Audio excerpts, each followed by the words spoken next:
কিন্তু শেখ হাসিনায় বাংলাদেশের রাজনীতি তার অনেক অবদান আছে। 90-এর স্বৈরাচার বিরোধী আন্দোলনে অংশ নেয়নি, এরকম দীর্ঘদিন সে রাজনীতি করেছে। যারা গ্রামে কিস্তি কালেকশন করে তাদের লজ্জা আছে নাকি? ডক্টর ইউনূস বলে না 3-0, আমিও বলি ডক্টর ইউনূসের অবদান বাংলাদেশের 3-0, কোনো অবদান নাই এখানে। ডক্টর ইউনূস বিখ্যাত হতে পারে, উনি বিশ্বস্ত না। তো ইউনূস যে বাংলাদেশে রাজনীতি করতে চান, যে রাজনৈতিক ওনার অভিলাষ, এর জন্য উনি কি কি ত্যাগ স্বীকার করেছেন। 9 মাস সময় পেয়ে ডক্টর ইউনূস সেই তুলনায় কিছুই দেখাতে পারেন নাই। কিছু না মানে কিছু না। বিগত যে কোনো তত্ত্বাবধায়ক সরকারের চেয়ে বর্তমান সরকার একটা বাজে সরকার হিসেবে প্রমাণিত হয়েছে। বর্তমান যে সরকার, এটা আমাদের গণ অভ্যুত্থান পরবর্তী একটা সরকার। গণ অভ্যুত্থানের মানুষগুলোকে নিয়ে সরকার এটা বলা যাবে না। গণ অভ্যুত্থান পরবর্তী সরকার, গণ অভ্যুত্থানের সরকারও এটা বলা যাবে না, কারণ গণ অভ্যুত্থানের অংশীদারিত্ব এই সরকারে তেমন ভাবে নাই। তো এই সরকার যদি এমন চিন্তা করে যে তাদের বাংলাদেশে রাজনৈতিক লড়াই সংগ্রামে কোনো অবদান নাই, এরকম অবদান না থেকেও তারা যদি রাজনৈতিক খায়েশ পূরণ করতে চায় বাই চান্সে ক্ষমতা পেয়ে, তাহলে সেই ধরনের ইচ্ছাকে দমন করার জন্য আমরা পদ্ধতি জানি। আমরা পদ্ধতি জানি কিভাবে এই ইচ্ছা দমন করতে হয়। এই গণতন্ত্রের বিরুদ্ধে ষড়যন্ত্র করলে কিভাবে সেটা দমন করতে হয় আমরা জানি। ডক্টর ইউনূস এবং তার সরকার যদি এইরকম ভাবে একই ইচ্ছা পোষণ করে, তো বাংলাদেশের নাগরিকরা এটা তাদের পথ রচনা করে নেবে, যা হবার তা হবে। কিন্তু শেখ হাসিনায় বাংলাদেশের রাজনীতি তার অনেক অবদান আছে, আছে না? সে সে 90-এর স্বৈরাচার বিরোধী আন্দোলনে অংশ নেয়নি, এরকম দীর্ঘদিন সে রাজনীতি করেছে। আমার প্রশ্ন হলো, ডক্টর ইউনূস যে বাংলাদেশে রাজনীতি করতে চান, যে রাজনৈতিক ওনার অভিলাষ, এর জন্য উনি কি কি ত্যাগ স্বীকার করেছেন। উনি যে রাজনৈতিকভাবে রাজনৈতিক দলগুলোকে মোকাবেলা করতে চান, উনি গত 17 বছরে কোনো গুম খুন ক্রস ফায়ারের বিরুদ্ধে বক্তব্য দিয়েছেন? ভোটাধিকারের জন্য কোনো বক্তব্য দিয়েছেন? এই গণ অভ্যুত্থানের পক্ষে কোনো বক্তব্য দিয়েছেন? উনি গণ অভ্যুত্থানের পক্ষের শক্তি না গণ অভ্যুত্থানের বিরুদ্ধে শক্তি ছিল? উনি বলতে পারবেন নিজেকে?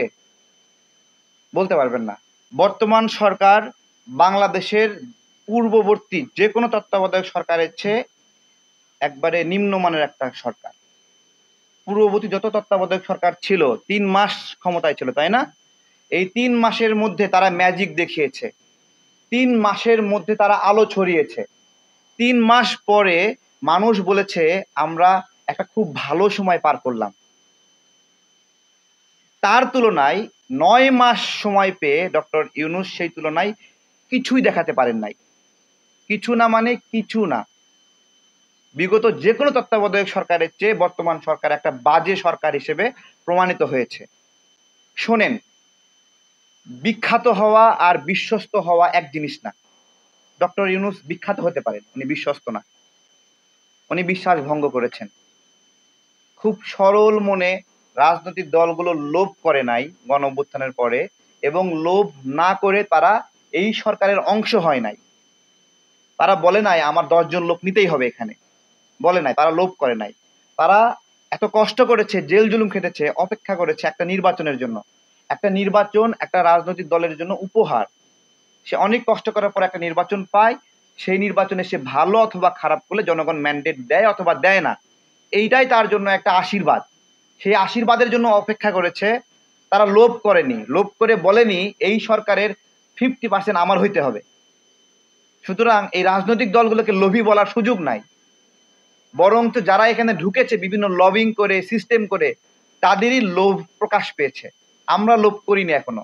আমরা কি চাই? আমরা চাই জনগণের কাছে যেতে, গিয়ে বলতে চাই আমি এটা করতে চাই, এই প্রতিশ্রুতি, আমাকে আপনি সংসদে যাওয়ার সুযোগ দেন। জনগণ আমাকে বিশ্বাস করলে পাঠাবে, না হলে পাঠাবে না। এই সরকার সেই রকম কিছু না।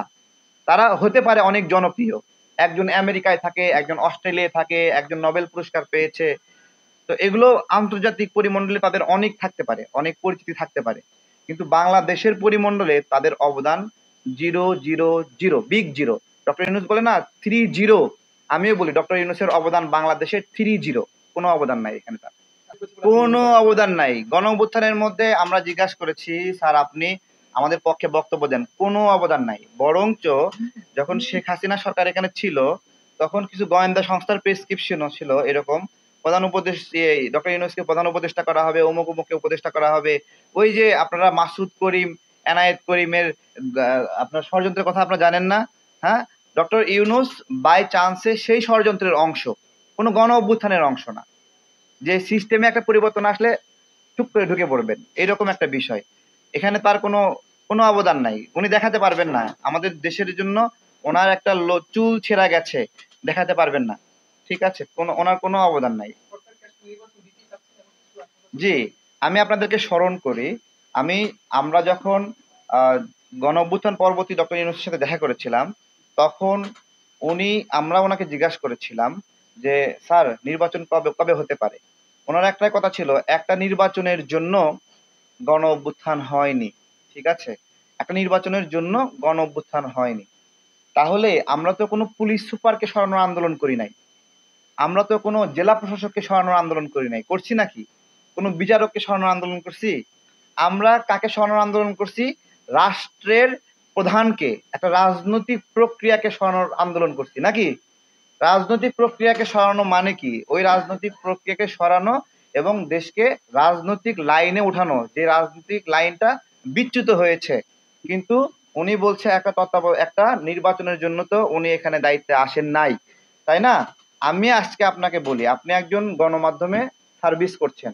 আপনাকে যদি মাত্র ৬ ঘন্টার জন্য একটা জেলা প্রশাসক করা হয় আপনার জেলার, আপনি আপনার জেলার দীর্ঘ ১০ বছর ধরে যা সমস্যা দেখেছেন, সেগুলো এক তুড়িতে সমাধান করতেন না? ৬ ঘন্টার মধ্যে? হ্যাঁ? ৫ টা আদেশ দিতেন, ৪ টা ব্যবস্থা নিতেন, ৪ জায়গায় দৌড়াইয়ে গেতেন। যা সময় আছে করতেন। ঠিক আছে? ডক্টর ইউনূস বাংলাদেশকে নিয়ে এরকম কোনো কার্যক্রমই গত ৯ মাসে করেন নাই। উনার উনার কোনো প্রায়োরিটি লিস্টই নাই। কি আগে করা উচিত, কি পরে করা উচিত। কোনো লিস্ট নাই। এবং কোন কাজ কতদিনের মধ্যে করা উচিত কোনো লিস্ট নাই। একটা লামসাম ভাবে গড়াগড়ি খাচ্ছে। ধুঁকতে একটা নড়ি যাচ্ছে মানে ধুঁকতে যাচ্ছে গড়ি এরকম একটা অবস্থা।